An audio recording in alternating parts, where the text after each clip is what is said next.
Böddi, 4 leik lokið, byrjum bara á þetta sem gerist undir lokin, kannski rauðspjaldið sem þið fáið, þú virtist vera alveg onni í þessu, bara hvað sástu þarna? Þú veist hvernig ég sé þetta, mér finnst Gísli bara reisa sig upp eftir að hafa brotið á honum og Davíð hallar sér yfir hann og bara klókur og lokkar Helga í þessa gildru, fannst mér, og fiskar hann út á. Mér fannst, ég var náttúrulega alveg onni í þessu og náttúrulega hlutdrægur sjálfsögðu, en mín upplifun var að Gísli bara reisa sig upp og Davíð nær að lokka hann í þetta. Það var alltaf ekki séns hann hafi meitt sér mikið við þetta. Hann er ekki rautt? Nei. En bara almennt línan í leiknum, maður fannst þetta vera svolítið svona baráttu leikur og svona mikið af brotum og stoppum, samt bara, sem maður segir, 2 rauð en 1 gult, hvernig fannst þið dómgæslan heilt yfir í þessum leik? Ég, svo sem veit það ekki, mér fannst nokkru sinnum að hætta að spjalda þegar ég var sleppt og svo öfugt.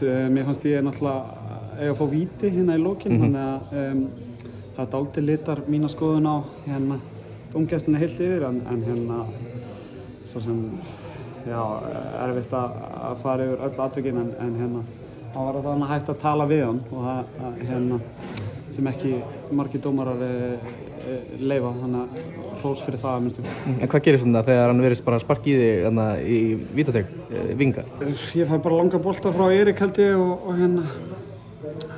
mér finnst ég vera fyrstur á hann og í kjölfarið fer hann í mig. Mér finnst það bara víti, hann kemur á blinduhliðina á mér og já, ég veit svo sem ég hvernig það lítur út í sjónvarpinu, en hann kemur á blinduhliðina á mér og mér finnst ég á undan í boltan og þar leiðandi víti. Fannst þér eiga meira skilið úr þessum leik? Fannst þér jafntefli bara sanngjörn niðurstaða? Ég svo sem veit það ekki alveg, við erum alltaf fáum dauðafæri hann í lokin til þess að mögulega klára þetta.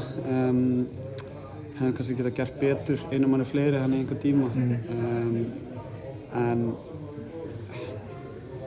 já, það er alltaf súrt að fá mörk á sig beint í andlitið í hvert skipti sem við skorum. Við náum ekki að halda hann inn í forystu.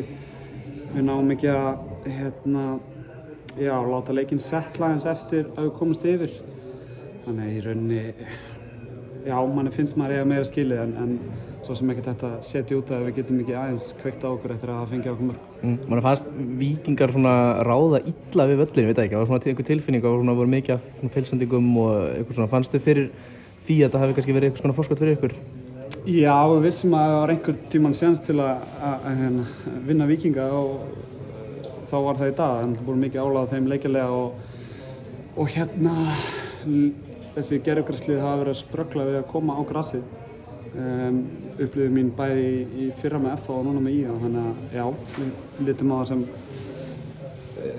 helviti góða möguleika að ná í 3 stig í dag, en því miður klikkaði það. Við vorum búin að tapa ansi mörgum leikjum auðvitað fyrir senast leikum undir Stjörnunni, vinnið þann og bara góðan leik hér hefði getað unnið kannski á öðrum degi, getur maður sagt. Ertu ánægð með bara hvernig viðsnúningin á liðinu, heldur þetta getur klárað þetta núna bara venjulega tímabilið á þessum krafti? Já, ég meina, við erum bara búin að átta okkur á hvað gerir okkur gott lið og hvað gerir okkur lélegt lið. Við erum bara búin að fara aftur í grunninn með þess að menn vera að hlaupa fyrir einhvern annan sem kannski hefur vantaði í þessari taphreinu hjá okkur, þar sem við vorum svona dálítið inn í skilin á okkur, hver í sínu horni, enginn að pæla í að bakka upp liðsfélaginn, meðanst hvers skeitt sem menn töpuðu einvið í dag, þá var maður mættur, menn voru að bakka hvern annan upp allan völl, talandi, gott orkustig og klálega eitthvað sem við getum byggt á, því ef við spilum svona eins og við segjum 2 leikjum, þá erum við að fara að fá fullt af stigum, en það verður þá líka að vera þannig í hverjum einasta leik. Takk fyrir komið vel. Takk hérlega fyrir.